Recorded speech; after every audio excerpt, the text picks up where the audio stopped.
এখন রান্না করব নদীর পাঙ্গাস মাছ। পেঁয়াজটা ভাজছি, পেঁয়াজটা ভাজাটা দেখাইলাম না, এখন একটু পানি দিয়ে দেব। নদীর পাঙ্গাস মাছ রান্না। এটা হলো হলুদ মরিচ ধনিয়া পাউডার, এটা হলো আদা রসুন পেস্ট, এটা হলো লবণ,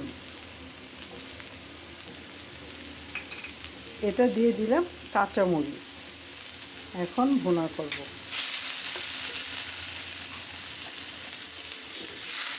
এটা অনেক চাপ,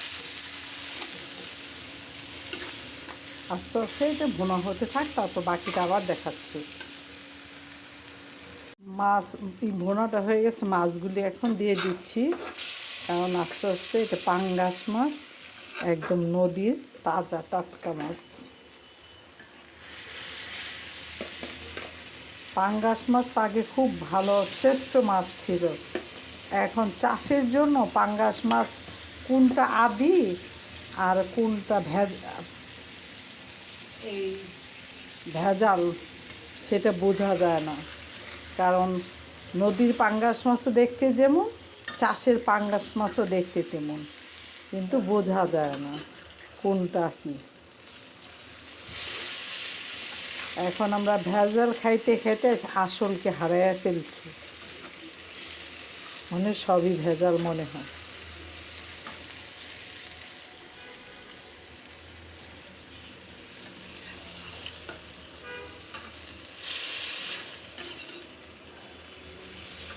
আপনাদের একটা টিপস বলি, নদীর পাঙ্গাসটা বুঝবেন কীভাবে এটা নদীর, যখন এটা চুলায় দিবেন রান্না করবেন, যেটা চাষের পাঙ্গাস সেটা নরমই থাকবে, আর যেগুলো নদীর পাঙ্গাস সেটা চুলা দেওয়া মাত্রই, তরকারিতে দেওয়া মাত্রই মাছটা একদম হয়ে যাবে, শক্ত হয়ে যাবে।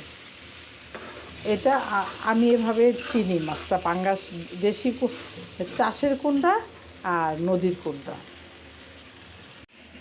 তরকারিটা হয়ে গেছে পাঙ্গাস মাছের। এখন একটু ধনিয়া পাতা দিন, শীতের দিন ধনিয়া পাতা না দিলে কি হয় বলেন, একটু ধনিয়া পাতা দিয়ে দিলাম উপর দিয়ে।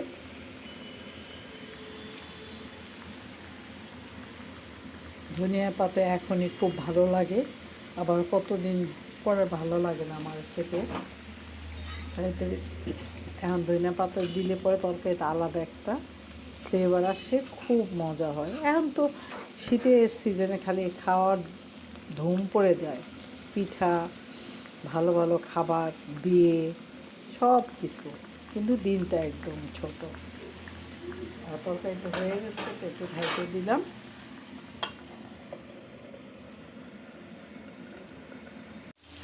এখন দিয়ে দিব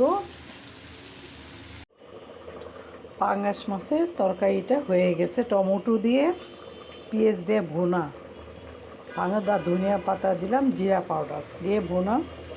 রান্নাটা যদি আপনাদের ভালো লাগে শেয়ার করবেন, লাইক দিবেন, কমেন্টস করবেন, পাশে থাকবেন। আল্লাহ হাফেজ।